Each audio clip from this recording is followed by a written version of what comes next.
السلام ورحمة الله مكايل ايش تخطر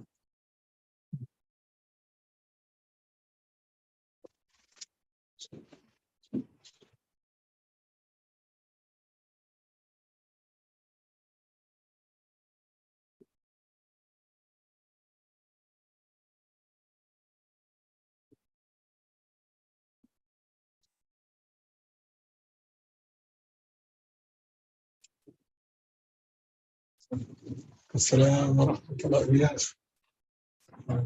وعليكم السلام ورحمة الله وبركاته. وعليكم ورحمة الله. عباد. وعليكم السلام ورحمة الله وبركاته. What's going on, Ustad? الحمد لله.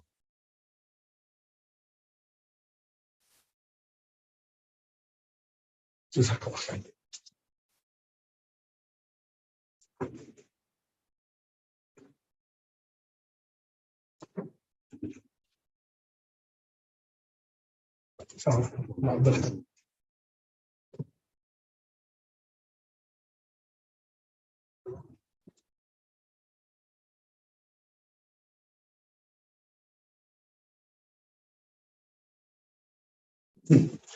الحمد لله الذي خلق السماوات والأرض وجعل الظلمات والنور ثم الذين كفروا بربهم يعدلون.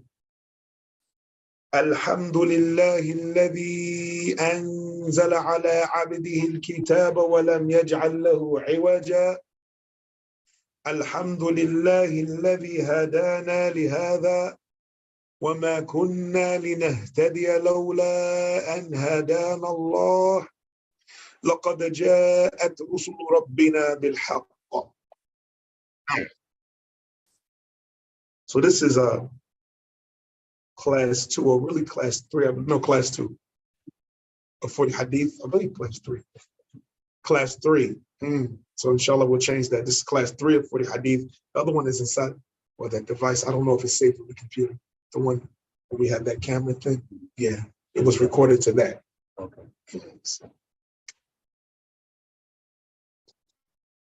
And there's been a change in direction in this class. Well, not change in direction, change in explanation. So we were going with the explanation of Ibn Rajab al-Hanbali.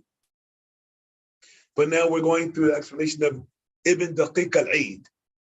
And the reason for that is because the explanation of Ibn Rajab, Jami' al-Ulum al-Hikam, is extensive in very detail. Whereas the explanation of Ibn Daqiq al-Eid, it's concise and simplified. And the goal is to finish one hadith with his explanation every week. If we were to use Jami' al-Ulum al-Hikam, one hadith could take 2 months. Yeah, that, especially doing it once a week, because it's very extensive. So we're going to reiterate the hadith we read last week and benefit and get through each hadith for a week, that we can finish the Arba'in in less than a year, inshallah. So it says, Al-Hadith al-Awwal عن أمير المؤمنين أبي حفص عمر بن الخطاب رضي الله تعالى عنه قال. So I'm going to bring, before we even read the whole hadith, the name of Umar. Umar ibn al-Khattab. People say Umar ibn al-Khattab, right? It's not Khattab, it's Khattab. Khattab. Kha, ta, with a shadda, alif, ba. Umar ibn al-Khattab. Tab, not Khattab. Now, Kitab means book, right? So, رضي الله تعالى عنه قال سمعت رسول الله صلى الله عليه وسلم يقول. And this is one of the highest levels of narration. For someone to say سمعت, I heard. I heard is one of the highest levels of transmission of narration. For someone to say that they actually heard. That they didn't say أنبأني, I was informed. حدثني, it was said to me. Because حدثني and أنبأني, or حدثنا وأنبأنا, it could mean the person heard from other than the source. But when he says سمعت, And then after that, يقول, I heard him saying, that means this person was there. سمعت رسول الله صلى الله عليه وسلم يقول إنما الأعمال بالنيات وإنما لكل امرئ ما نوى فمن كانت هجرته إلى الله ورسوله فهجرته إلى الله ورسوله ومن كانت هجرته يصيبها أو امرأة ينكحها فهجرته إلى ما هاجر إليه. رواه إمام المحدثين, the two imams of the scholars of hadith, Abu Abdullah Muhammad ibn Ismail ibn Ibrahim ibn al-Mughira ibn al-Burdathba al-Bukhari, right? Wa Abu al-Husayn Muslim ibn al-Hajjaj ibn Muslim al-Qushayri al-Naysaburi في صحيحهما اللذين هم أصح الكتب المصنفة. So the first thing we want to understand that, which is the beauty of this deen, is that Imam al-Bukhari, Bukhara is a place in the area in Russia. And so is Naysabur, meaning neither of them were Arab. Neither of them were Arab. And this is one of the benefits of the absence of translation. They lived during a time where translation wasn't widespread, so they had to learn the Arabic language. And for that reason, amongst many others, the non-Arab during that time became scholars and not translators. Whereas it seems that many of our brothers from the USA, especially in England, they go for years and years to study and they come back and do nothing more than translate. Every region needs its people of knowledge.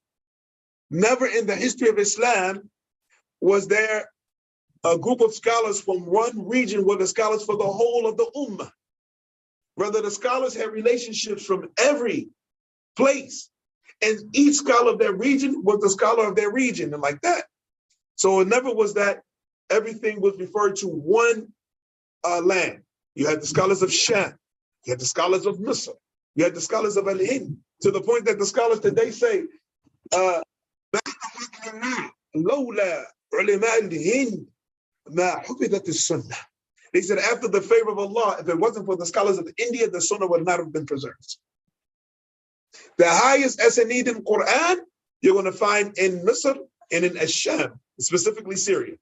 If you're talking about Qiraat Asim, and other than that, if you're talking about Qiraat Nafi', you're going to find that in Maghrib. You're going to find that in Maghrib, right? But in Hadith, bila munaza'a, without any argument, the highest asanid in Hadith, you're going to find it in the subcontinent. You're going to find it in India, Pakistan, in this region, highest levels of Hadith. The most, the strongest explanations you're going to find, in detailed explanations you're going to find by the scholars of Hindi, the science of Hadith. Now, so here we have it. These two imams were not Arab. And yet the ummah, from their time all the way to now, and inshallah to Yawm al-Qiyamah, points at them when they look at something being authentic. So this hadith of Umar was collected by both of these imams. And because of the status of these two imams, any hadith that they agree upon its authenticity, this is the strongest level of authenticity for hadith.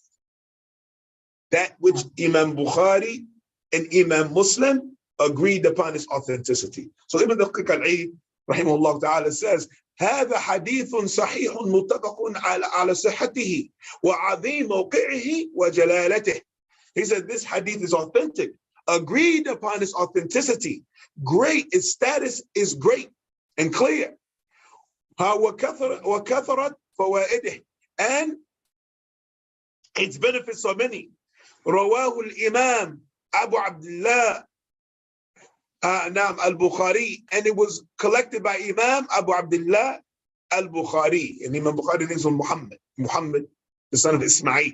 Now, في غير موضع من كتابه, and Imam al-Bukhari, he collected this hadith in more than one place. In more than one place in this book. Why? He looked at the benefits. So he may have used one part of the hadith as a benefit in one chapter in his book, and then another part of the hadith as a benefit in another chapter in his book, and like that, and so forth and so on. Now, so, and ورواه أبو الحسين, that's the kunya of Imam Muslim ibn Hajjaj, في آخر كتاب الجهاد, and he mentioned in the end of the book of jihad in his Sahih. وهو أحد الأحاديث التي عليها مدار الدين مدار الإسلام, and it's one of the ahadith that Islam is founded upon, the niyyah. قال الإمام أحمد والشافعي رحمهم الله تعالى, and the Imam Ahmad and الشافعي, they both said يدخل في حديث الأعمال بالنيات ثلث العلم. He said that, they said, both of them said that a third of knowledge is under this hadith, that actions are by intentions. A third of knowledge is under this hadith. Because Rasul kulli amr, the head of every affair, is what the person intended when he got into the issue, when he went into the affair. What did the person intend? As the hadith said, the Prophet ﷺ said, وَإِنَّمَا لِكُلِّ امْرِئٍ مَا نَوَى, and every individual will get what he intended. So don't expect for anything you get into except that what you know and that Allah knows that you actually intended when you began the action. Now, like the hadith of Abi Dharr al-Ghifari, at the end of it, in which the Prophet ﷺ said what? فَمَنْ وَجَدَ الْخَيْرَ فَيَحْمِدَ اللَّهِ. So whoever finds good, then let him praise Allah. وَمَنْ وَجَدَ غَيْرَ ذَلِكَ فَلَا يَلُومَنَّ إِلَّا نَفْسَهُ. And whoever finds other than that, then he should blame himself. Blame nobody but yourself. إِنَّمَا الْأَعْمَالُ بِالنِّيَّاتِ. Now, he said, وَرُوِيَ عَنِ الشَّافِعِي رضي الله عنه, and also was narrated by Imam al-Shafi'i, يدخل هذا الحديث في 70 بابا من الفقه, that this hadith enters into 70 different chapters of fiqh. وقال جماعة من العلماء هذا الحديث ثلث الإسلام, and a group of the scholars said this hadith is the third of Islam. واستحب العلماء أن تفتتح المصنفات بهذا الحديث, and the scholars said it's highly recommended to begin books and authoring that are written with this hadith. من ابتدأ به ومن من ابتدأ به في أول كتابه الإمام Abu Abdullah al-Bukhari, and from those who started his book with this hadith, it's Imam al-Bukhari. You open up al-Bukhari, you're going to find this hadith, first hadith in Sahih al-Bukhari, pointing to the importance of correcting the intentions. Now, وقال عبد الرحمن ibn Mahdi, from the scholars of hadith of the past, ينبغي لكل من صنف كتابا أن يبتدئ فيه بهذا الحديث تنبيه للطالب على تصحيح النية.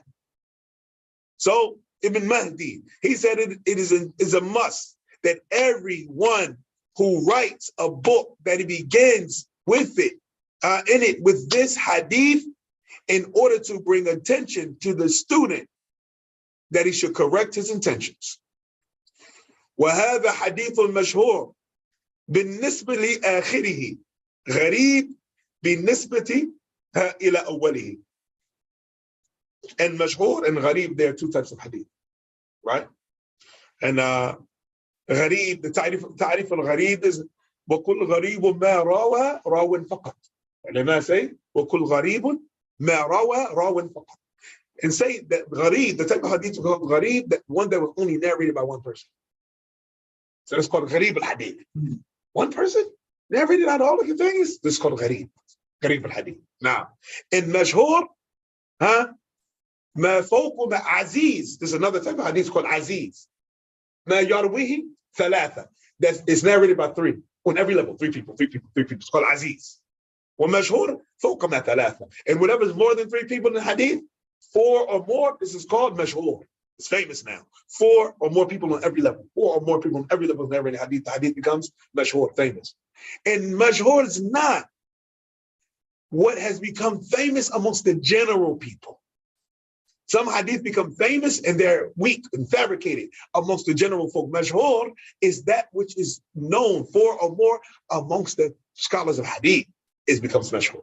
That's what makes it mashhur. Not what becomes famous on the tongues of the general folk. Now, so we have three types of hadith. We had gharib, ma rawa, rawan faqat, that which is narrated by one individual on each level. And then you have aziz, which is three on every level. And then you have mashhur, four or more on every level. Now, where are we now? Now, he said, so it is the beginning of the hadith, it's considered gharib, but the end of it is what? Is mashhur, afwan. He said, why? لأنه لم يرويه عن النبي صلى الله عليه وسلم إلا عمر بن الخطاب. He said, because nobody reported it from the Prophet except for Umar. Nobody reported from the Prophet this hadith except for Umar رضي الله عنه. ولم يرويه عن عمر إلا علقمة ibn Abi Waqqas. And nobody reported the hadith from Umar except for Alqamah ibn Abi Waqqas. ولم يرويه عن علقمة إلا محمد بن إبراهيم التيمي. And nobody narrated from Alqamah except for Muhammad ibn Ibrahim al-Taymi. ولم يرويه عن محمد ibn Ibrahim al-Taymi إلا Yahya ibn Sa'id al-Ansari. And nobody narrated from him except for Yahya ibn Sa'id al-Ansari. ثم اشتهر بعد ذلك. And then after that it became famous. After that, the narrators on every level became many narrators on every level. So he said, ثم اشتهر بعد ذلك فرواه عنه. And Yahya ibn Sa'id al-Ansari, then it was reported from him عنه أكثر من 200 إنسان أكثرهم أئمة. After that, it was narrated on the authority of Yahya ibn Sa'id al-Ansari, more than 200 people, most of them imams.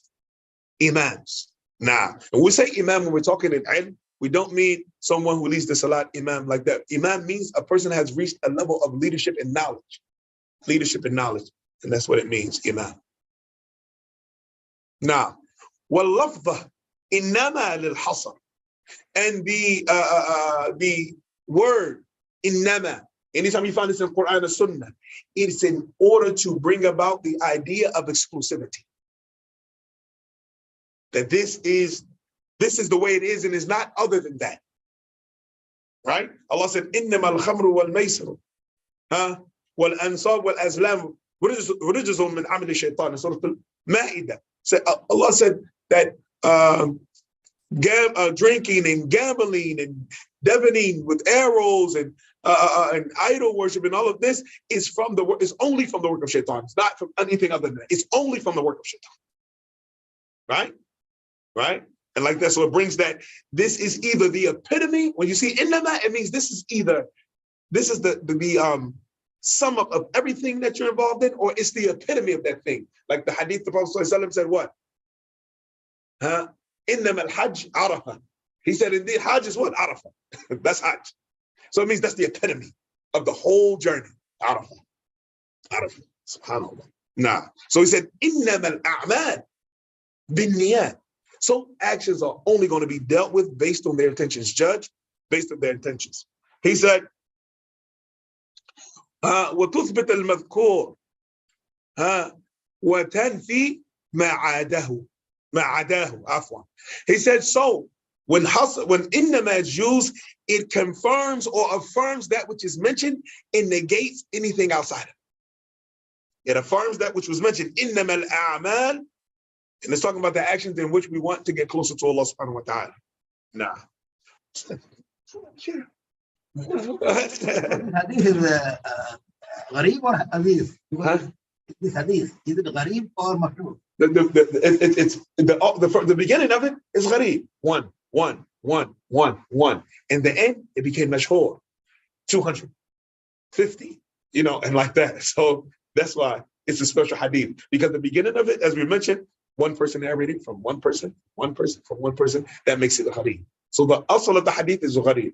Then it became after that when the a'imma agreed about its authenticity and they began narrating it in groves and groves of people, then it became mashhur. الغريب كان بالصحيح also. Can you what? Can بالصحيح also. Yeah. Nah. Yeah. It can be because gharib, the asl of gharib is from the types of da'if. It's from the types of da'if. It's from the types of weak hadith. Gharib.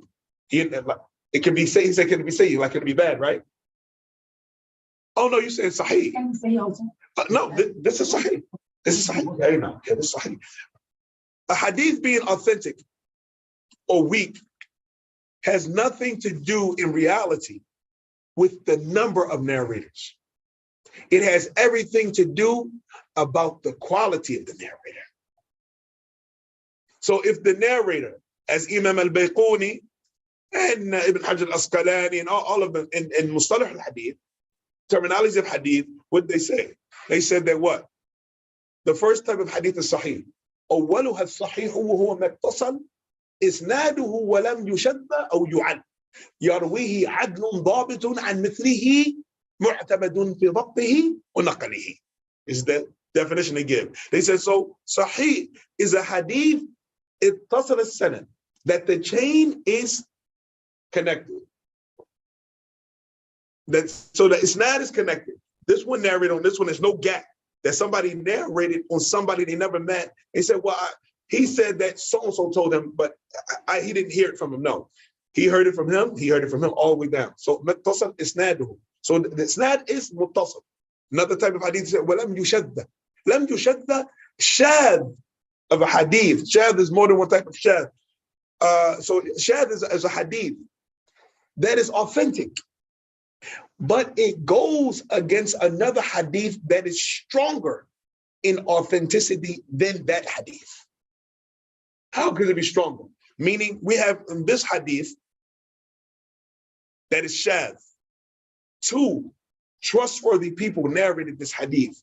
For instance, in the hadith, big fiqh issue, but the hadith, it's not big actually, but a famous fiqh issue about whether to point the finger or move the finger.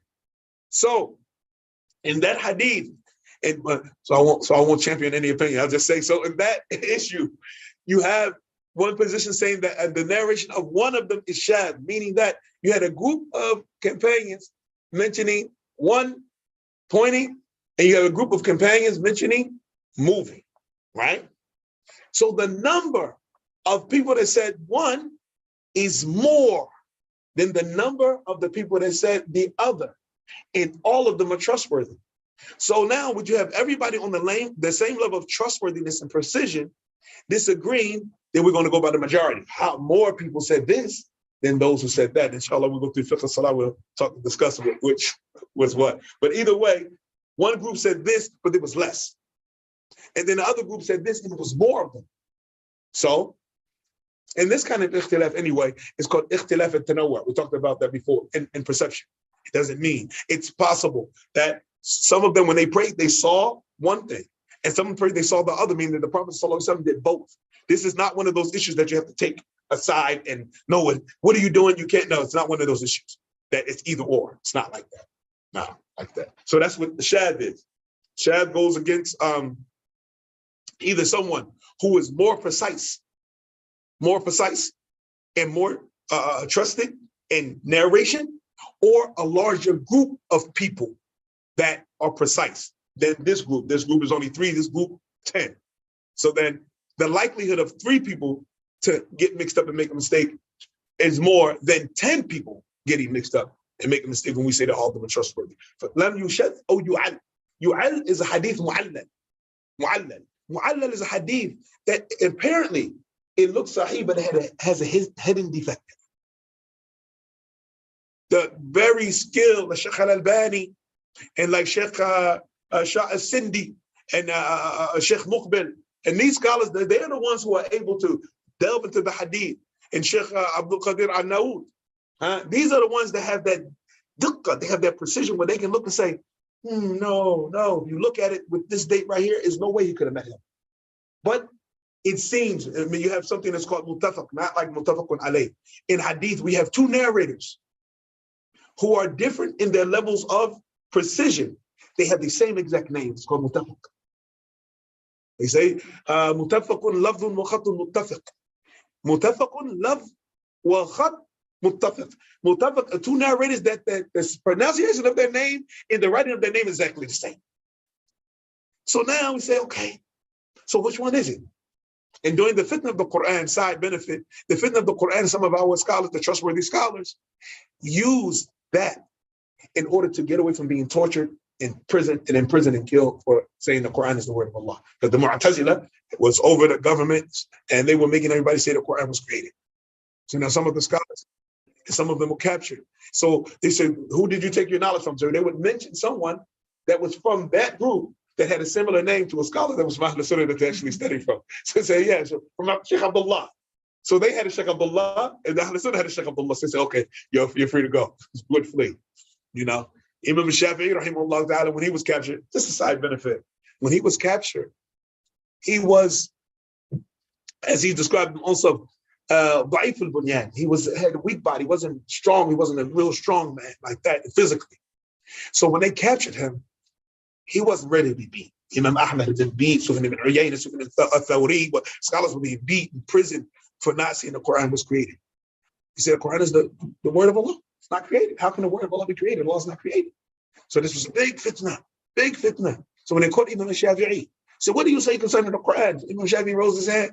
He said, the Quran, the Torah, the Injil, the Zabur, the Suhuf, كل هؤلاء مخلوقة. He said, the Quran, the Zabur, the Torah, the Injil, the Zabur, the Suhuf, all of these are created. And he waved his fingers like that. They let him go. He was talking about his fingers being created. He was talking about He said, all of these are created. They let him go. He fled to Misr. This is when he fled from Iraq and he went to Egypt. Yeah. Not fear being tortured. So we have it easy. We have it easy, wallahi. The Imams that we read their books and we study their madahib and they went through a lot. Imam Bukhari traveling 4 months to get one hadith, only to find a guy doing something deceitful and he couldn't take the hadith from him. Imam Bukhari would travel sometimes 3, 4, 6 months to get a hadith, and then he'll get there and find out that the guy he wanted to hear from died. That makes me ask the question, since we were talking about Imam Bukhari and the science of hadith. What is al-Bukhari? It's a trick question too. What is al-Bukhari? Refer to the book done by the Hadith, book of Hadith done by Imam Bukhari. Okay, the book of Hadith written by Imam Bukhari. Any other answers? That's Bukhara. Bukhari. A person from Bukhara. Okay, a person from Bukhara. The attention I'm trying to bring by this trick question is that Bukhari was an imam of hadith. That book that we have, many of us have in our libraries, on our shelves that we may sometimes or never touch, was a human being walking down the street. Bukhari wasn't a book, was a man, a Muslim scholar, walking and praying in Jama'ah, fasting Ramadan, making Hajj, marrying, having children, treating his parents well. That was a human being. It wasn't a book before. It's a book now, but Bukhari was a person. A person. I hope I'm reaching you, brothers. Bukhari was a person, not a book. All that information that's in that book wasn't on pages. It didn't have a cover. It was a human being walking down the street. Open that. That was a man walking down the street. That was inside of him. Hadeethna, akhbarana. That was a man walking. But did he compile it too in his lifetime? Yes, he did. Yeah, from his memory. He compiled it from his memory. La ilaha illallah. Now, so the hadith became mashhur, meaning narrated by 4 or more people on every level later on. Now, he said, and innama, it confirms that which was mentioned and it negates anything outside of that which was mentioned. وهي تارة تقتضي الحصر المطلق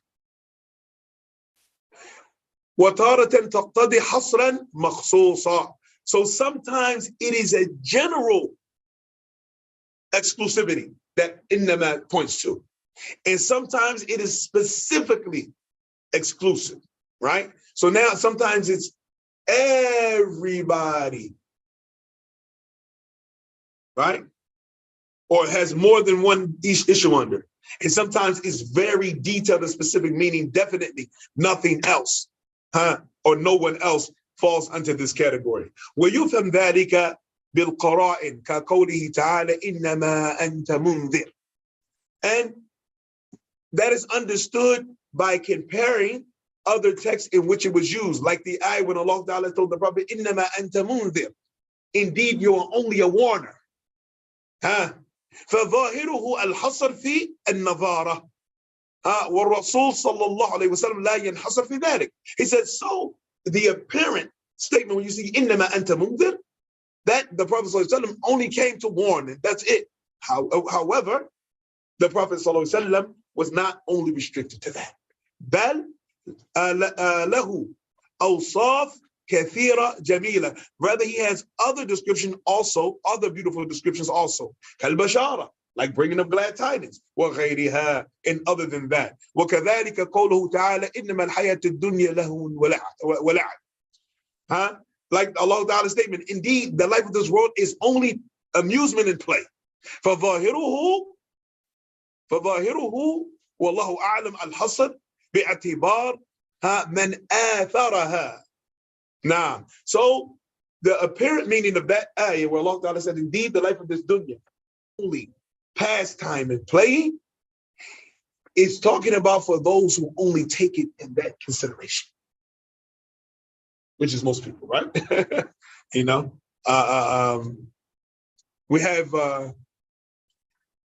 in the world, if we look at how many types of games there are, whether it be played actually by human beings or by computer, or by phone, and like that, there's so many games. And if you look at other things that are for sharpening the mind and building skill like that, and we compare the number of them, then the games and the play and the pastime would be of a greater number than that. Wallahu a'la wa a'lam. Wa amma binisbati ila ma fi nafs al-amr faqad takun sababan إلى خيرات ويكون ذلك من باب التغليب. فإذا وردت هذه اللحظة فاعتبرها. نعم.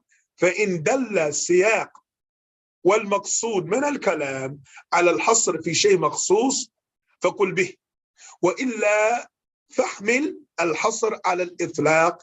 ومن هذا قوله صلى الله عليه وسلم إنما الأعمال بالنيات والمراد بالأعمال الأعمال الشرعية. Now, he says, so this is, as far as the issue, the same affair, then it could be from the reasons of much good. And it could be used for that which is most, and most likely. Or this is the thing that is done the most. فَإِذَا وَرِدَتْ هَذِهِ اللَّحْظَةِ. So, if this word is used, then consider it based on what? The sentence. Consider it based on the sentence and the way that it's being used in speech. So if the speech points to it being exclusive into something specific, then that's how you should treat it. And if it's other than that, then you should carry it or consider it to be general, and everything that can fall under that falls under that. And from that is the Prophet sallallahu alaihi wasallam, his statement, إِنَّمَا الْأَعْمَالُ بِالنِّيَّاتِ, and what is intended by actions here are legislated actions, meaning the actions that fall under one of the 5 categories, right? Halal, haram, wajib, mandub, till akhir. Highly recommended, disliked, and like that. So legislated actions. These are the actions that you need, that are involved in worship, that you need an intention for. And the actions, other than that, you do not need intentions for. But if a person added his intentions to it, he could add barakah to what he's doing. But if he doesn't have an intention, he's not blameworthy. He said, وَمَعْنَاهُ, and its meaning, لَا يَعْتَدْ بِالْأَعْمَالِ دون النية. That it is not count, actions without intentions are not counted. مثل الوضوء والغسل والتيمم وكذلك الصلاة والزكاة والصوم والحج والاعتكاف وسائر العبادات. فأما إزالة النجاسة فلا تحتاج إلى نية لأنها من باب الترك. He said, so all of these actions, they are not going to be counted for the slave, given consideration unless the intention is present for the action to be done. It's a condition. In niyyah, intention is a condition for the action to be accepted. For the action to be accepted. He said, as for other than that, like removing impurities, then it doesn't need an intention because what? Because it's from the point of view of abandoning something. والترك لا يحتاج إلى نية.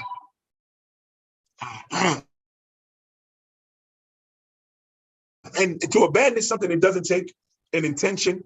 And Allahu A'lam, this statement right here needs to be considered. It's not something like ijma' and all scholars agree. This statement here needs to be considered. Now, وذهب جماعة إلى صحة الوضوء والغسل بغير نية. And a group of scholars even said that ghusl and wudu are accepted without intentions. وفي قوله صلى الله عليه وسلم إنما الأعمال بالنيات محذوف.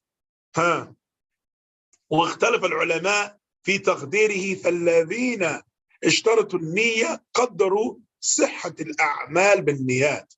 He said, so what has been not mentioned here, but understood, and the scholars differ in this, that those who made the intentions a condition for actions, they said then what the Prophet didn't say, the implied speech, that the correct actions are with intentions. وَالَّذِينَ لَمْ يَشْتَرِطُوهَا قَدْرُوا كَمَالَ الْأَعْمَالِ بِالنِّيَاتِ. So these are the two positions. One group says, إِنَّمَا الْأَعْمَالُ بِالنِّيَاتِ. That's, and indeed, actions are only by intentions. That's the clear speech. The implication is correct actions are just by intentions. So they make the intentions a condition for the action to be accepted.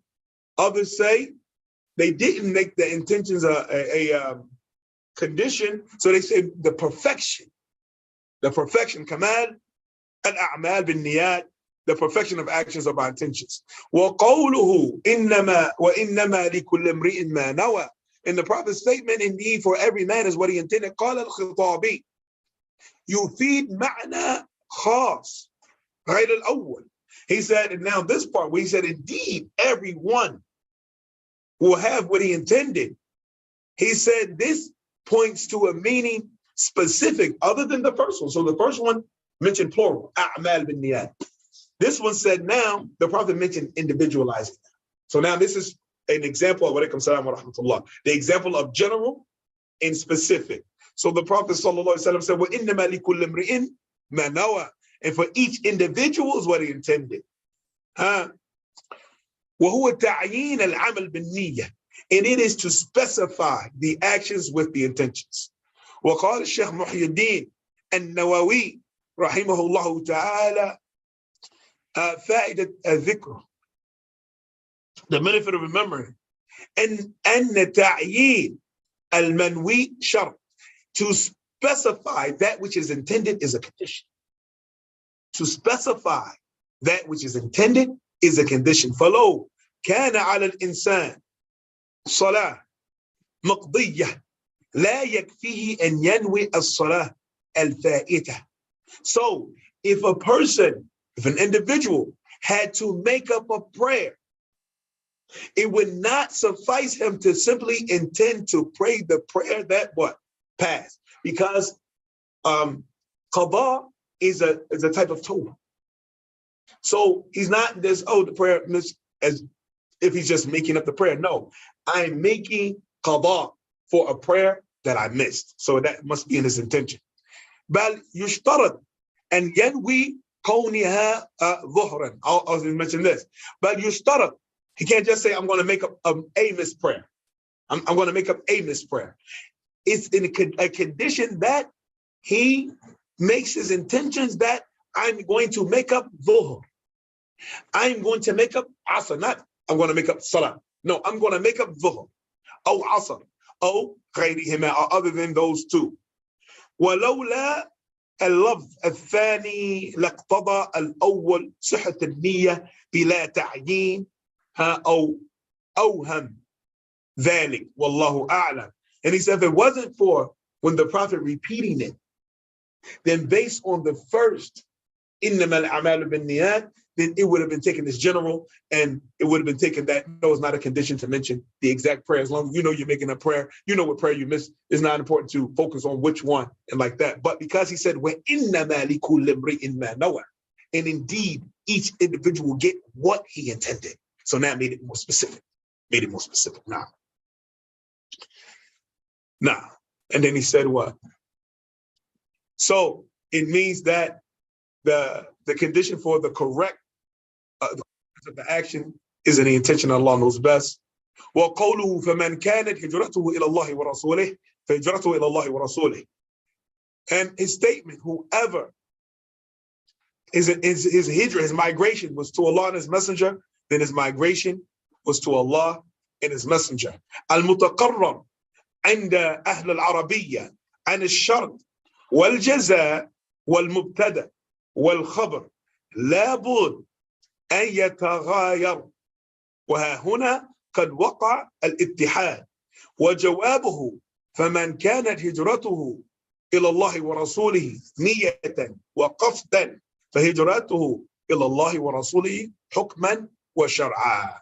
So he says, on this part, and so whoever's migration was to Allah and his messenger, then it was to Allah and his messenger.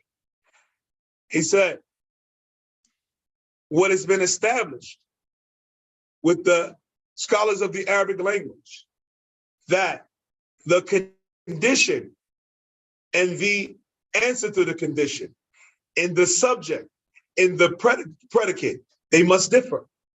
They must be different.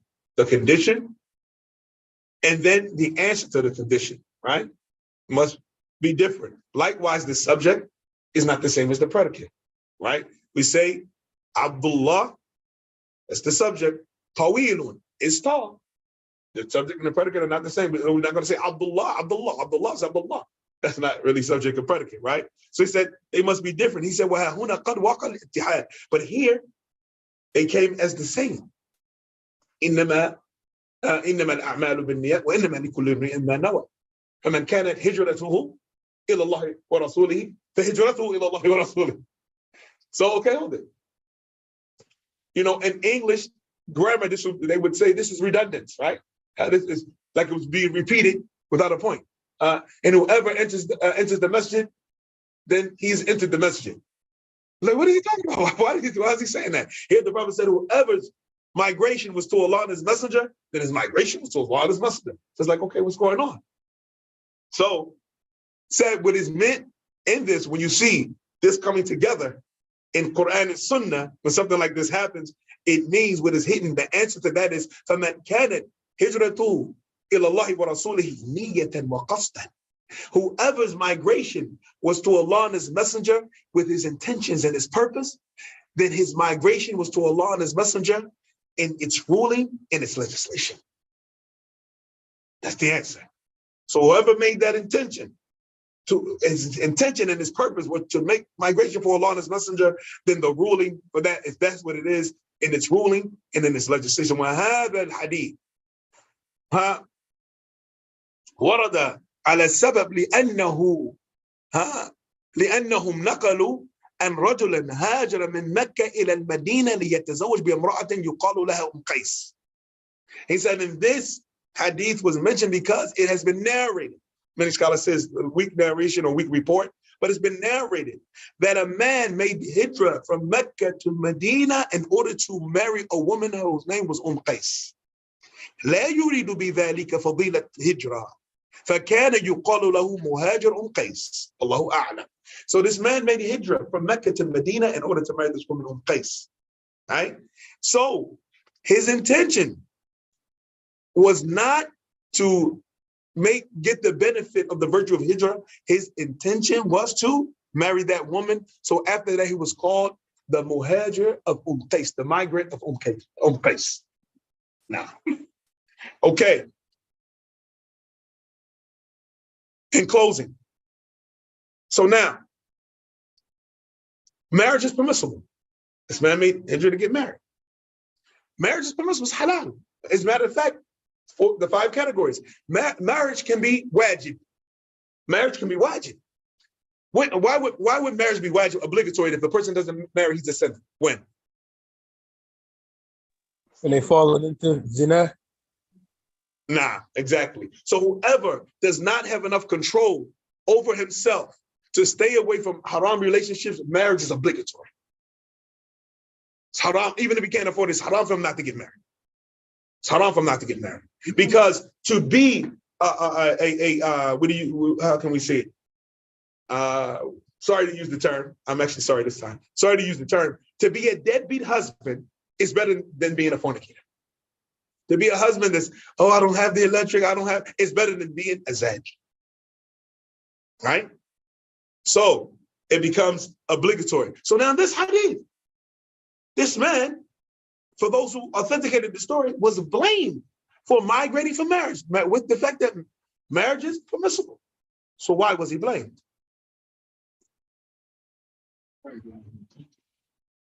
Explain. He said probably wasn't his intentions. But what do you mean?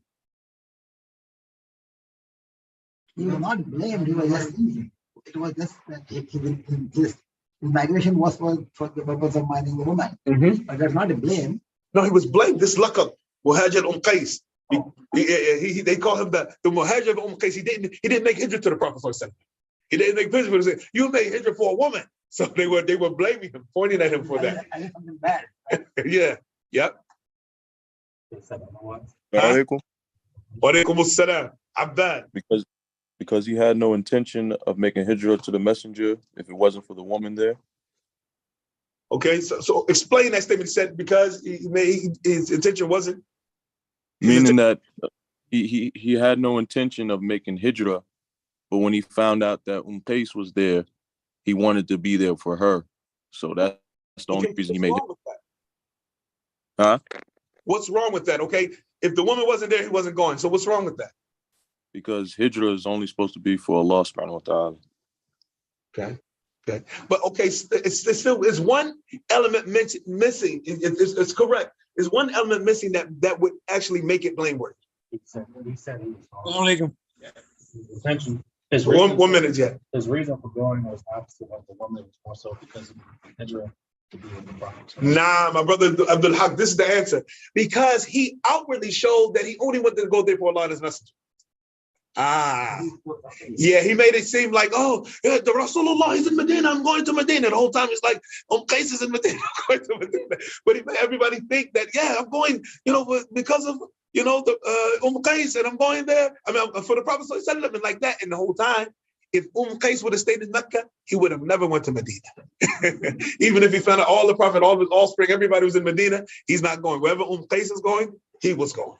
So when his outward contradicted what he really intended, he became blameworthy. And that's what became blameworthy. So that's the thing. So if a person, and this is an important part because some scholars want to the idea that it is not permissible, iqran and niyah, or niyat. And other scholars say it's permissible, that you cannot, what do you say? Combine, jazakallah khair. You cannot combine intentions. Some scholars say you can. If it's for act of worship, then you can't have any dunya. You can't, you can't seek the dunya. You can't, it has to all be for Allah. You can't get any dunya out of something that you said that you're doing for the sake of Allah. Yeah.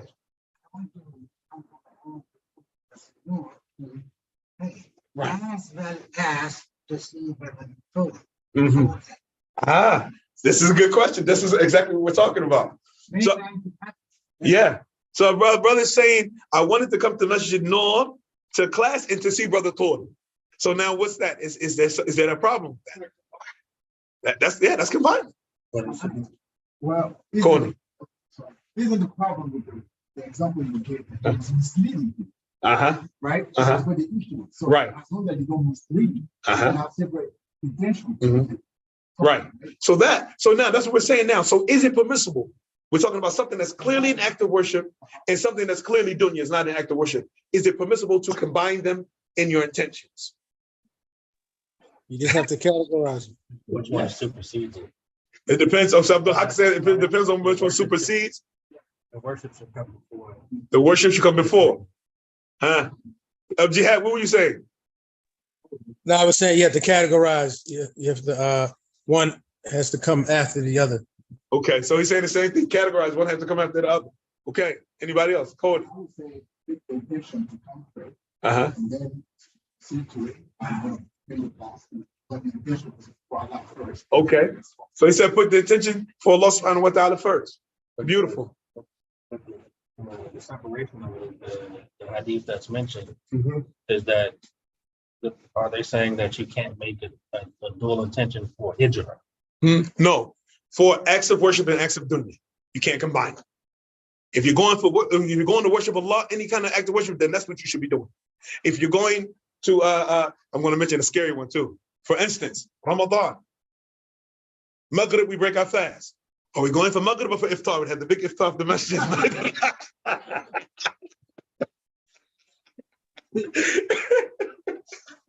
So now, oh man, Masjid Noor, Cody and them, they're going on the barbecue. Are we going to go to the barbecue or are we going to make Maghrib?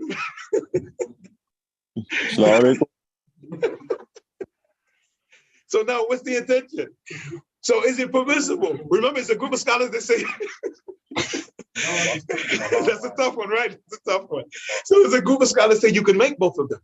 And the group of scholars said no, right? Huh? I didn't say majority. It's a group here and a group there. The group that says that you cannot make any intention, they use ayat like وَعْبُدُ اللَّهَ وَلَا تُشْرِكُوا بِهِ شَيْئًا. Worship Allah and don't associate anything as a part with him in his worship. They use ayats like Allah Ta'ala said, وَأَنَّ الْمَسَاجِدَ لِلَّهِ فَلَا تَدْعُوا مَعَ اللَّهِ أَحَدًا. And the masajid are for Allah, so don't call anyone along with Allah. The hadith in Sahih Muslim, hadith Qudusi. When the Prophet sallallahu alaihi wasallam said that Allah Ta'ala said, أَنَا أَغْنَى شُرَكَ عَنِ الشِّرْكِ, that I am the most free of needing a partner. فَمَنْ عَمِلَ عَمِلًا أَشْرَكَ فِيهِ مَعِي غَيْرِي تَرَكْتُهُ وَشِرْكُهُ. He said, I am the most free of needing any kind of partnership. So whoever did an action and associated with it, and associated with me in it other than me, then I am free of him. So they use that. Those who say you can't make iqrar and niyyah. What do you think, sir? The other side, they say no, it is permissible as long as each intention for each action is in its place and one of them is not covered by the other one, right? And they use this to prove the ayah in Surah Al-Baqarah when Allah Ta'ala said, ليس ولا جناح عليكم أن تبتغوا فضلا من ربكم. When on Hajj, Allah Ta'ala said about the people going on Hajj, it is no sin upon you while you're on Hajj to do business. Allah said it. It's no sin upon you if you go to Hajj and also have the intention to do business. Right? So Allah Ta'ala said, فَإِذَا أَفَضْتُمْ مِنْ عَرَفَاتٍ فَاذْكُرُوا اللَّهَ عِنْدَ الْمَشْعَرِ الْحَرَامِ. So, and then when you come down from Arafat, then remember Allah in the sacred places. So, the remembrance of Allah, the niyyah, and also going there to do business is permissible to do both. And this is what Allah said. Allah Ta'ala said. Now, my question, Brother Hassan, is that do the other scholars, to the contrary of that, how would they view that ayat? Would they say it's just restricted to Hajj? No. They don't say it's restricted to Hajj, but they say the person that went mutalabbas bil Hajj, the one that went as if he's making Hajj. But in reality, if it wasn't for the fact that it was business there, he wouldn't have made Hajj. If the business opportunity was somewhere else, he wouldn't even want anywhere toward Mecca. He would have went wherever that business was. They said this individual, no. But this is the hujjah against them, right? This is the proof against the other side that this particular ayah is strong. Allah Ta'ala said, huh? وَلَيْسَ عَلَيْكُمْ جُنَاحٌ أَن تَبْتَغُوا فَضْلًا مِنْ رَبِّكُمْ. لَيْسَ عَلَيْكُمْ جُنَاحٌ. Junah, it means blame, sin. He said, لَيْسَ عَلَيْكُمْ جُنَاحٌ. There's no sin. And this is, and the principles of tafsir, النفي عفوا النكرة في سياق النفي تفيد العموم. This is why it's not restricted to Hajj, because a indefinite noun, when used with negation rather, it shows generality. So now, so if this is permissible in the greatest physical act of worship we do, right? After jihad, to make Hajj, this is the greatest physical act that we do. So if it's no sin for us to have intentions to do this great act, that's only obligatory once in our lives, it's so great and so heavy, and then we can also have intentions to benefit in our dunya from it, then what about any action that's less than that? So, yeah, I gotta pray Salat al-Asr. The person was going to pray it anyway, but I needed to meet with Koni because I need to drop this money off. I need him to give this money to so-and-so. So now I'm going to Asr there. I was going to pray anywhere, but I'm going to there specifically because I have something of the dunya also. That also the hadith of the Prophet ﷺ, of the angels when they go around looking for majalis and dhikr. The angels go around looking for people sitting and making dhikr. And Allah Ta'ala asks about them. You know, what are they? The angels of Asr and Fajr, when they're changing shifts. And then the Prophet ﷺ said, Hadith Qudsi, and Allah asked about them, how were they? And he said, they were remembering you. He said, did they see me? No, by our Lord, they didn't see you. How would they be if they had they seen me? Then they would have remembered you more fervently and more diligently. He said, and what were they asking for? They were asking for your Jannah. Have they seen my Jannah? No, by our Lord, they have not seen your Jannah. How would they have been asking for it? Had they seen my Jannah? Then they would have been seeking it and seeking after it diligently. And what were they seeking refuge from? They were seeking refuge from your fire. Have they seen my fire? No. How would it have been had they seen my fire? If they seen your fire, they would have been terrified and seeking refuge from it in a more serious manner like that. And then Allah Ta'ala, the Prophet Sallallahu Alaihi Wasallam said that Allah Ta'ala said, I have forgiven them. And then the angel said, it was so-and-so in the sitting. He wasn't there for your dhikr. He was there for a benefit from somebody that was there. The Prophet Sallallahu Alaihi Wasallam said, Allah said, I have forgiven him. I have forgiven him too. Now, this is an example of good companionship. Always something good is going to come out of it. So I have forgiven him too. So even this person came with the intention of dunya, but he still was forgiven. And because the point the scholars bring is because that circle of dhikr wasn't obligatory. So he came for that and he had to wait for that to get what he wanted to achieve because the person that he wanted it from was in that circle and like that now. So as long as, to sum it up, the action is not being mixed, meaning the person portraying he's doing one thing while in reality he's doing the other. So the person in his knee is saying, I'm going to go there and the supermarket is by the masjid. So I'm going to pray Isha because I have to go to Walmart anyway. So I'm going to go pray Isha by the masjid that's by the Walmart so I can go shop after I finish praying. No problem at all. No problem at all with that. Wallahu a'la wa a'la. Are there any other questions? Because we have reached the end of this explanation. Assalamu alaikum. Wa alaikum assalam. I apologize for this question just in case it was already answered previously in the Zoom as I joined a little late. Okay. But I had a question. Is there any situation where intention or niyat needs to be said aloud, or is that something that's internal? Okay.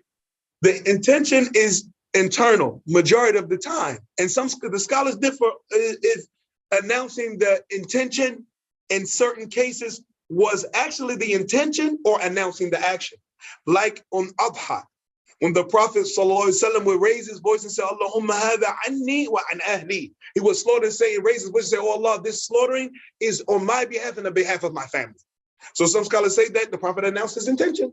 And others say, no, he was announcing the action he was performing and not his intention. Wallahu a'la wa a'la. But I look at the fact that he was announcing his intention. Allahumma hadha an Muhammad wa an ahli Muhammad. Oh Allah, I'm slaughtering this on behalf of Muhammad and the family of Muhammad. So announcing his intention. Wallahu a'la wa a'la. However, There are some innovative practices of announcing the intentions, like before the salah, you have some people to get up and they're about to, Allahumma, we attend to pray, like that, and they're raising their hands and doing that. No, this is not. Then if they raise, they wipe their face. And no, there's no reported. So the situations, regardless of the ikhtilaf, where the Prophet outwardly and the Sahaba outwardly said with the Labayk Allahumma li umrah. Oh Allah, I'm coming to make umrah. Labayk Allahumma hajj. So oh Allah, I'm coming to make hajj. Where it was done, then it's the sunnah to do it. Regardless of how it's interpreted, the Prophet openly raised his voice and said that he was going to do these actions, that he was intending to do these actions. Anywhere where we don't have a report of the Prophet sallallahu alaihi wasallam or the companions outwardly saying what they were going to do before they did it, like the salah, like Ramadan, fasting Ramadan and all of that, then we don't do it. It's a beautiful statement by Imam al-Zuhri, right? Where he said, Isbir nafsaka ala sunnah. He said, keep yourself patient upon the sunnah. وَقِفْ حَيْثُ وَقَفَ الْقَوْمِ.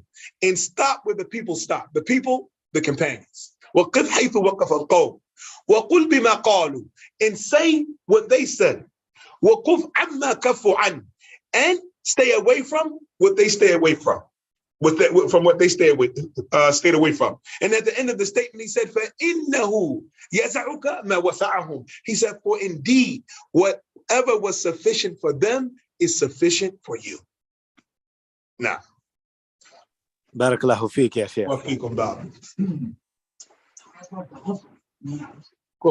Now, even it was mentioned here, like that. So the niyyah for the ghusl, they differ. Is it a condition for the correction of the ghusl or not? However, to say it out loud, no.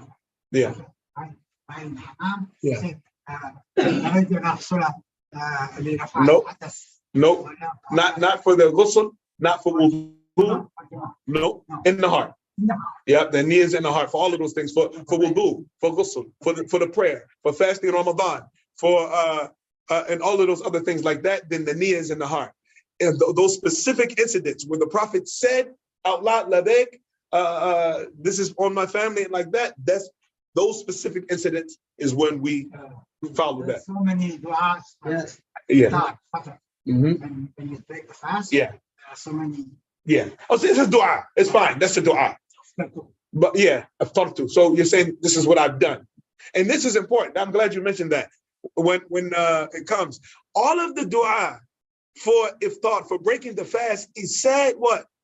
After you've eaten, right? You're not going to say the thirst is gone and you haven't put anything in your mouth yet. So eat first, drink first, and then after that you make that du'a. Even the one he's saying aftartu, that one. Aftartu, this is a past tense verb. I broke my fast. You can't say I broke my fast and you didn't break your fast yet.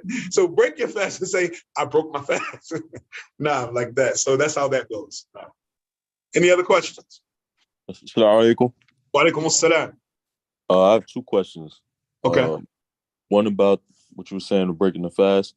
I was always told that the one who makes du'a right before he breaks his fast and Allah answers that du'a. Is that the case, or the Prophet said at the time of breaking fast? Du'a la yurad. It's a du'a that's not rejected at the time, the fasting one, at the time of breaking fast. So the person breaks his fast, he makes the du'a of breaking fast, and then he asks Allah for anything he wishes, as the Prophet ﷺ said, that du'a la yurad is not rejected. Now. mashallah. Alhamdulillah. Now, this one is just a little bit side, only because I'm in the masjid and I got the Zoom. But what is I don't know the full dalil on it. What is the ruling as far as delaying the salah for the dars? Which salah? Well, Salatul Isha. No problem. No problem. Okay. But it's Maghrib, a salat that's going to go out, Salatul Asr, and the salat is going to go out, then no. No. Salatul Isha, then, it's permissible to pray it at its earliest time or delay it. Nah. Barakallahu fi. Wa fikum barak. Nah. Any other questions? How about changing? Changing your intentions? Explain. What do you mean? This is important. Let's say you took intention to do good more. Mm-hmm. Like, so Change your Yeah, intention. change. No. You able to do that? You know? It's permissible. It depends on the action that's being done. Action is being done. So it's a difference between changing the intentions before the action and during the action, right? The scary part about the intentions, this is a very important question about Brother Koni, that the intentions could be intentionally changed or not. And that's the scary part about this hadith and another hadith in Tirmidhi, that the person could go, and this is the scholars say, okay, the person whose intention is dunya for an act of worship, is his deed accepted? So some scholars say that if the intention for the dunya happened in the end of the action, right? Meaning it wasn't the purpose that he did it, but it may have been involved in the reason he completed the action. Then they say the part that was done for the sake of Allah is accepted, and the part that the dunya entered into is rejected. And then he gave an example. They say someone who wants to go pray, Allahu Akbar. Nobody's around. His intention is to worship Allah. And I'll give another example. A person who said, I'm listening to read the Quran. And then from a distance, he hears people praising and loving his recitation and like that. So maybe he was going to recite duha. But then when he heard the people, mashallah, like that, he went for Baqarah. He said, no. He went for Baqarah. So he begins now to extend and beautify even more. So they say, some scholars say, the extension and the beautification is rejected. But the foundation of the action, he didn't come to do the action for anybody other than Allah. Right? So he said that part, the foundation of the action, inshallah, they said, as a matter of fact, they didn't say will, they said, narju and yuqbal. They said, we hope it will be accepted.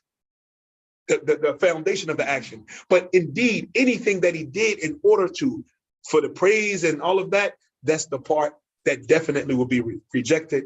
But then the scary part is that hadith that was just mentioned in Sahih Muslim, where Allah said, I am the most, in least, I'm in the least need of having partners. So whoever, man, amila, amalin, this is a problem because it's naked, right? Whoever did, men, that's general, whoever. Amila, did, amalin, a action, a deed, ashraka fihi ma'i ghayri, and associated in it with me other than me. He didn't say a little bit or a lot. He said association. So this includes every kind of association. فَأَنَا بَرِيءٌ مِّنْهُ وَعَمَلُهُ, in one narration, other than the first one I mentioned, he said, فَأَنَا بَرِيءٌ مِّنْهُ وَعَمَلُهُ بِالشِّرْكِ. He said that I'm free of him, and the action he did is for the partner they associated with him. So that's the scary part. Now, Many times I go to India, and while going to India, I want to stop over in Jeddah and go for Umrah. now, Sometimes my purpose was mostly to go to Umrah. Yes. No. But on some occasions I said, oh, I'm just going, but I want to do Umrah too. But my purpose was actually to go to visit my friends or my family in India, right? But I stop over in Jeddah, go to Umrah, and then go to. now. So here it is actually my main purpose was not going to Umrah at this on certain times. So that, but it's nothing, I mean, I will still get the reward of Umrah, inshallah. But I mean, but my main intention was in this case was Umrah. to going to India. Sometimes I want the multiple times, but on some occasions. My main purpose was to go to India. But I want to take a stopover and do Umrah and go. So this is the easiest one of the two. The easiest one is when the intentions for the deen covers the intentions of the dunya. Yeah. So this is fine. There's no problem with that, right? I want to go meet brother Muhammad Tori at the masjid, and then the person comes in and says, you know what? It's duha. It's time for duha, and he prays duha. So he won. He actually had a dunya purpose and stole something from the akhirah from him. So that intention is easy. The one that gets tricky is the one that the intention was worship first, and then the dunya came in. That's the one where it gets tricky. I'm going to India, but I'm telling people, oh, I'm going to Umrah. Exactly, right? Or no, the intention was to go to Umrah. The intention was to go to Umrah, and then the person says, I'm going to Umrah, but you know what? They're having a fair, the national fair in India. If I take too long on Umrah, I might miss the fair. So he cuts out on Umrah for India like that. So whenever the dunya comes in and attacks the niyyah, this is when it becomes a fitna. Even like with the example of the Salah, the man came, he wanted to pray for the sake of Allah. He had nobody in his mind, not thinking about anybody. People came in while he's praying, MashaAllah, yeah. And now he's struggling. Okay, so I was going to recite Duha. I know I was just going to pray really fast, but now these people are saying this.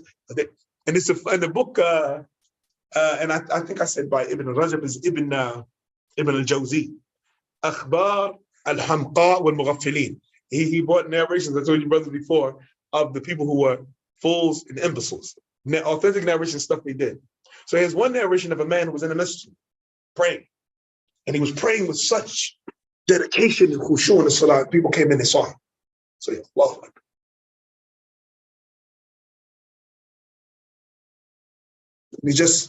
And the people began admiring his prayer. Said, La ilaha illallah. If we only pray like this, man, do you see his dedication, his concentration in salah? So yeah, Allahu Akbar, he wanted to ruku. And they still praising him. So he looked up to the people. It's authentic narration. He looked up while they were praising. He said, and with this khushu, I'm also fasting.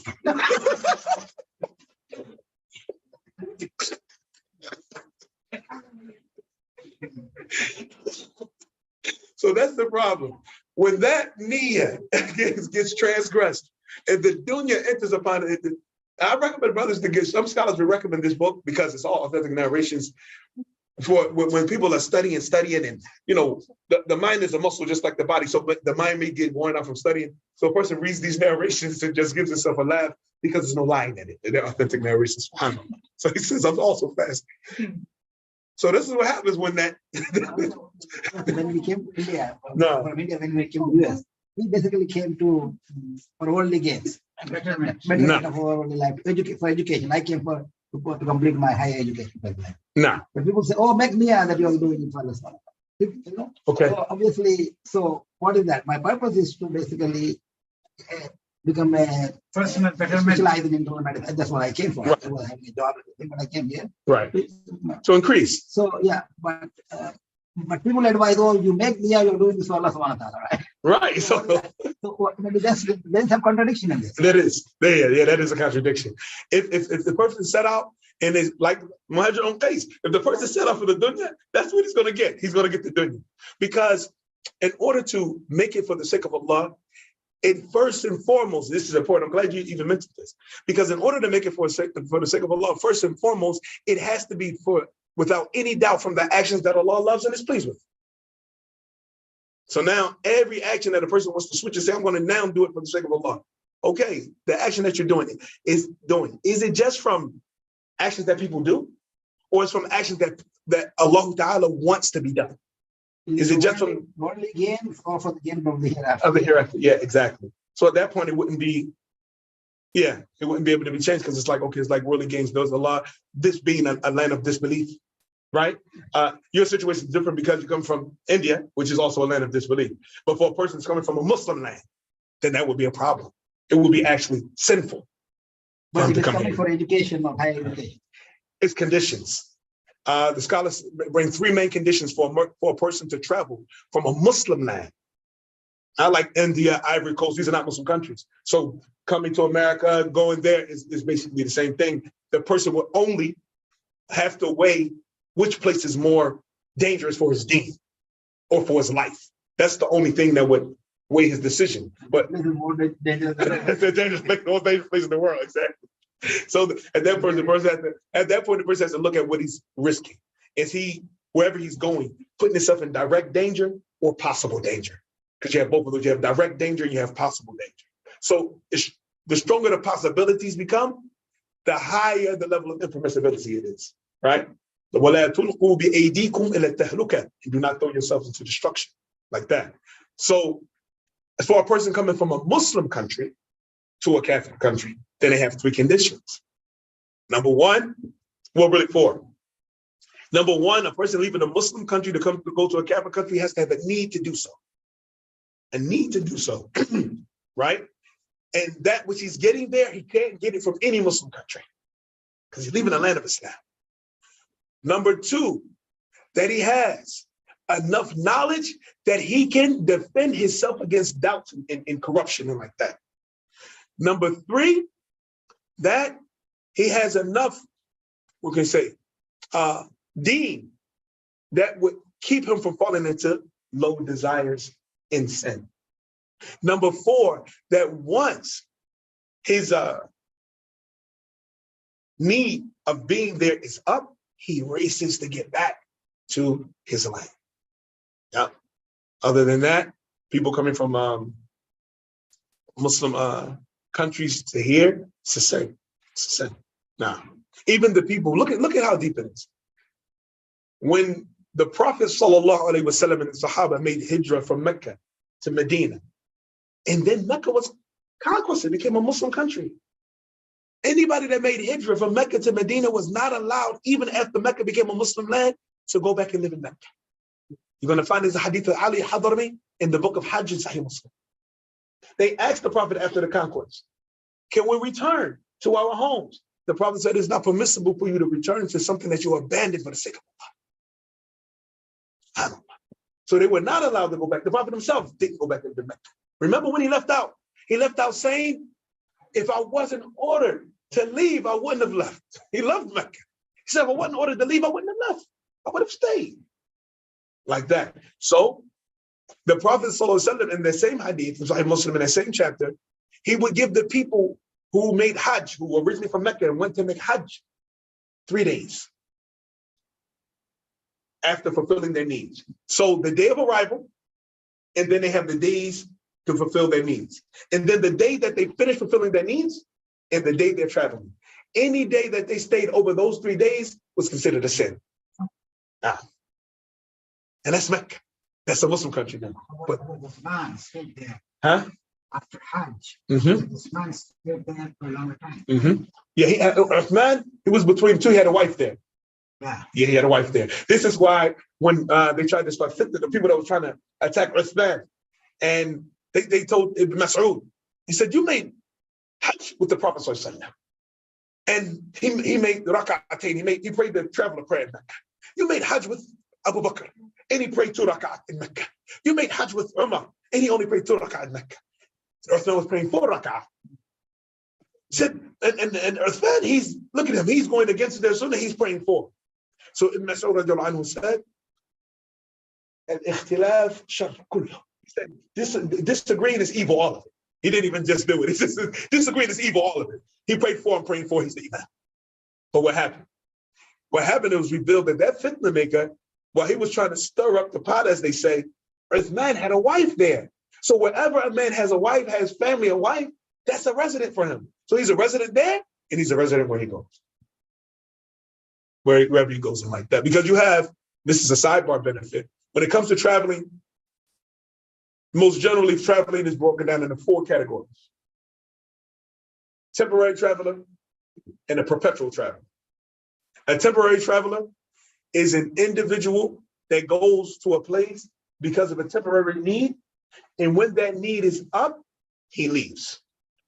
As long as he's there fulfilling that need, no matter how long it takes, the correct opinion is ikhtilaf, but the correct opinion is that as long as he's there fulfilling that need, and he has no idea of when it's going to be fulfilled, then he's a traveler. Even if it was 6 months like that, he has the right to play traveling prayers, break his fast, all of that.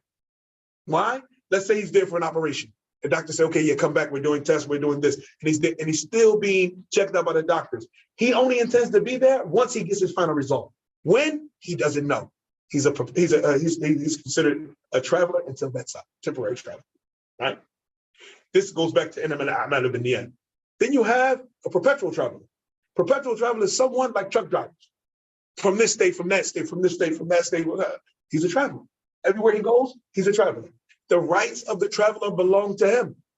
Breaking his fast, shortening his prayers, all of that are his right because he's a traveler, no matter how long he's traveling. Let's say he's on the road for a year. He's a traveler for that year. He shortens his prayers and everything.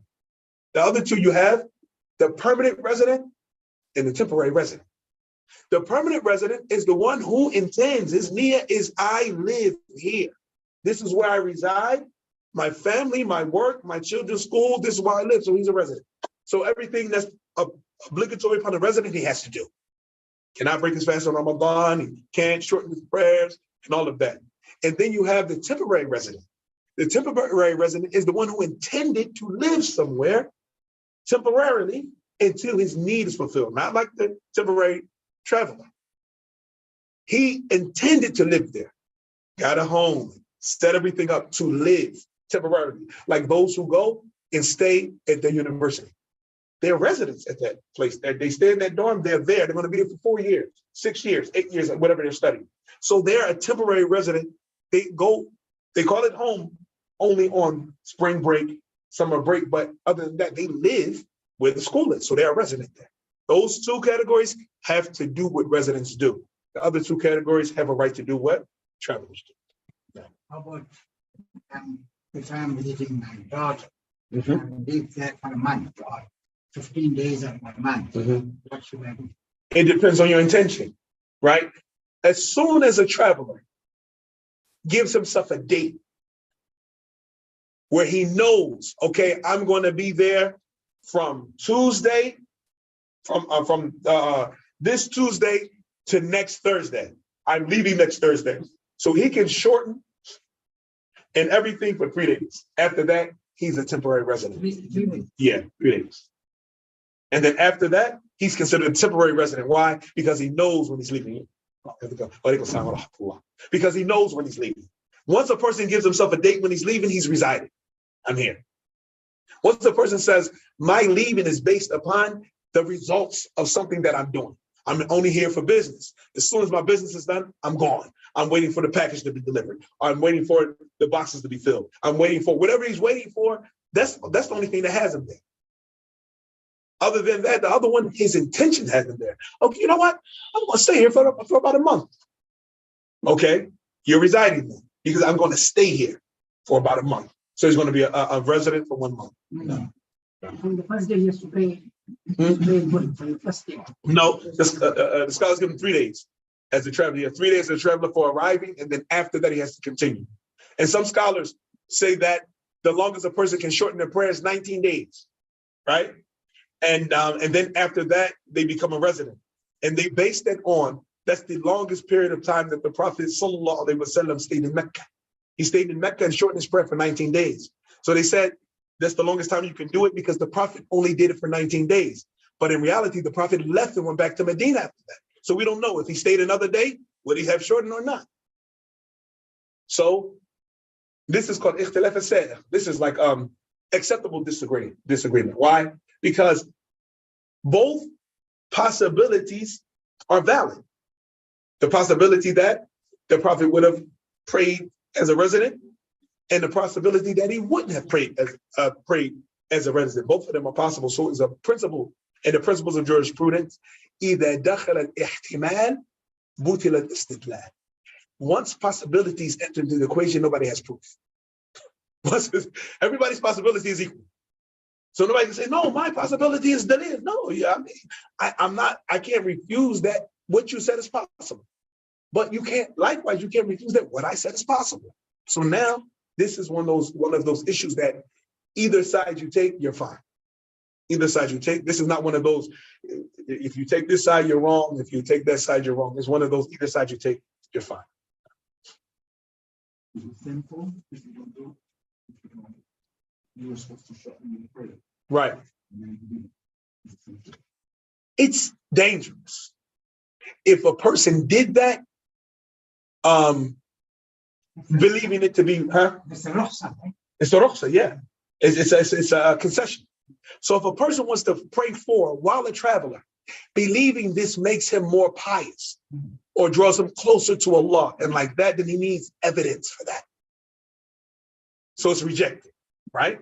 This happened with the Prophet sallallahu alaihi wasallam. They were on a journey. It was the month of Ramadan. The Prophet saw tiredness and weakness in the face of some of the companions. So he took water, drank it in front of everybody, broke his fast.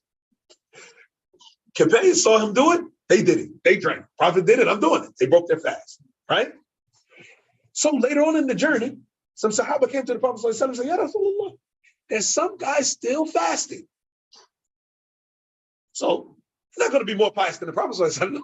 He broke his fast, you break your fast. So when the Prophet heard that, he announced, he said, it is not from righteousness to fast while traveling. And that's why you're not going to find one text that says, whoever fasts while traveling, then he will get a mountain of good deeds. Whoever fast, it's nothing saying fasting while traveling, no good deed. The Prophet ﷺ said, Inna Allah yuhibbu an yu'khadha rukhsahu kama yuhib an yu'ta aza'imah. He said, Allah loves that his concessions are taken advantage of, just like he loves that his obligations are fulfilled. So nowadays, with the travel is so easy, Yeah. sometimes it takes only 2 hours or 3 hours to for a place. Yeah. That's the mercy of Allah. So You still have the right. It's not because it's not the reason for fasting, although part of the wisdom of it was the hardship of fasting while traveling and things like that. That was a wisdom in it, but it wasn't restricted to that cause. So whatever is traveling, and the concession stands until the day of judgment. Even if people begin traveling about in jets, going from country to country and, very quickly or beaming like they wish they could do, beaming themselves from one place to another. If you beamed yourself to a place that's considered traveling, then you still can break your fast and shorten your prayers. And the hadith of Ibn Abbas and the Sunan is a strong proof of that. For people that say, oh no, you cannot, you're not considered traveling until you have traveled 81 kilometers, right? That's what some of the ulama say. But Ibn Abbas, the hadith of Ibn Abbas is strong. He said, Kunna naqsuru as-salah wa nahnu nara buyutana. He said, we used to shorten the prayer, we can still see our houses. We're out the limits. We're out the city limits. Yeah, we're out the city limits. Because then there was no tall buildings. So you could be somewhere and you're on a hilltop and the homes are in the valley. And you can look down and say, oh, I still see the house right there. But we're out of the limits. We're out of the limits of Medina. I'm a traveler. Lord comes in. I'm out of the limits. Shorten my prayer. He said, we study. We can see our homes. So this is those when we say the deed is easy. Let's take advantage of it. The deed is easy. The deed is easy. So this is from the ease that's in the deen now. Is it simple to fast? Huh? Is it simple to fast when travel is so easy? Like going in an airplane, travel is very easy. Right. If somebody fasts. Is it simple? It's opposing the Prophet ﷺ. The Prophet broke his fast while traveling. He said Allah loves that his concessions are taken advantage of.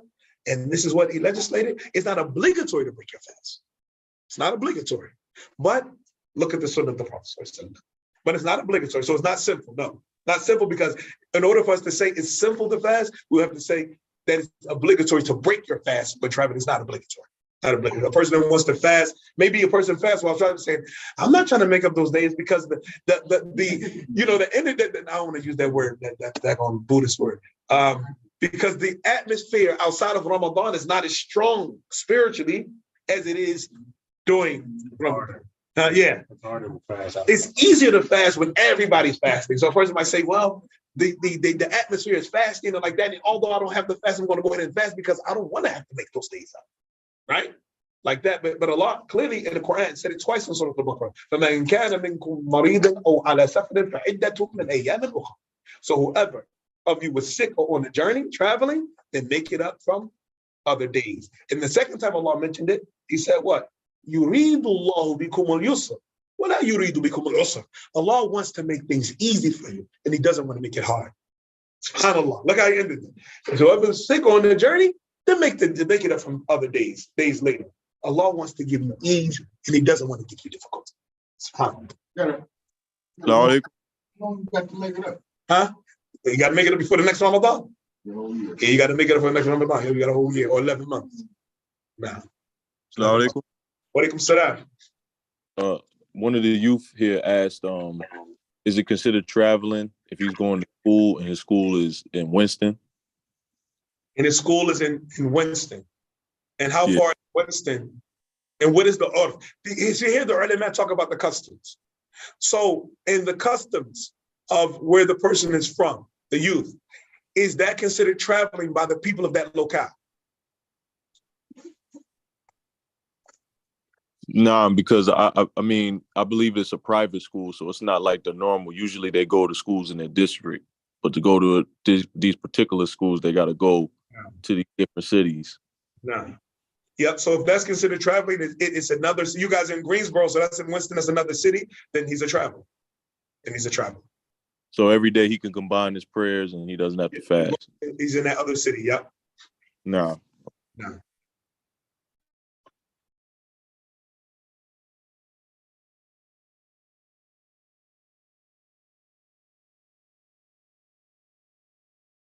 Let's say you're leaving after Dhuhr. Yeah. So they pray Dhuhr Asr. Okay. Is it okay? Yep. This is okay to combine because We can't stand together. right. See, combining a resident and a traveler can combine. The thing that's specific to the traveler is shortening the 4 rakats into 2 rakats. That's only for the traveler. But combining, even the resident can combine. The Prophet ﷺ combined in Medina as a resident. The Hadeeth, he said, the Prophet ﷺ jamas bayna al-dhuhr wal-asr bila khawf wala matar. That the Prophet ﷺ, he combined Dhuhr and Asr without fear or rain. He did it. The scholars say he did that in order to show the permissibility of it. So let's say if and this is a lot of sunnahs that we've fallen away from, of course, due to modern technology and things like that, we felt that it doesn't have to be done. But to keep the sunnah is only going to be revised by us doing it. So let's say, I don't have to do it, but it's something that the Prophet did. So keep it alive, even if you do it once, or maybe every now and then. So for instance, in the summer, in the extreme heat, the Prophet ﷺ used to delay the Dhuhr to almost Asr. He used to say, baridu, right? He used to say, wait till it cools off, Every time the mother came, should I call the advice? Say, no, baridu, wait till it cools off, So when we have a heat, we sometimes get, what do they call it? A heat wave. If there's a heat wave, that's something good to do. Put the announcement in the group, listen, if we're going to pray, Dhuhr at 4, or, we're going to pray, we want to wait till it gets a little cool because it's really hot right now, and let the people stay home and stay cool and then come pray when it's a little cool. These are different things. When it's raining, also, the Prophet ﷺ used to order them rather than say, Sallu fi buyutikum, pray in your homes because of extreme rain. We know we have cars and everything then, but to keep that sunnah alive, do it sometimes. Okay, everybody, we're not going to be at the masjid for the salah, pray in your homes, in order to just keep that sunnah alive. Even if we do it once, but to keep the sunnah alive.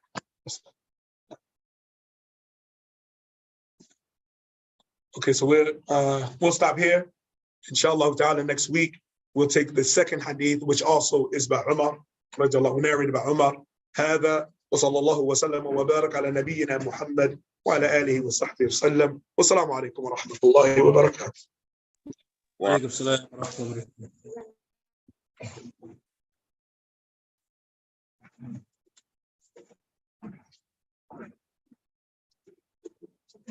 وبركاته.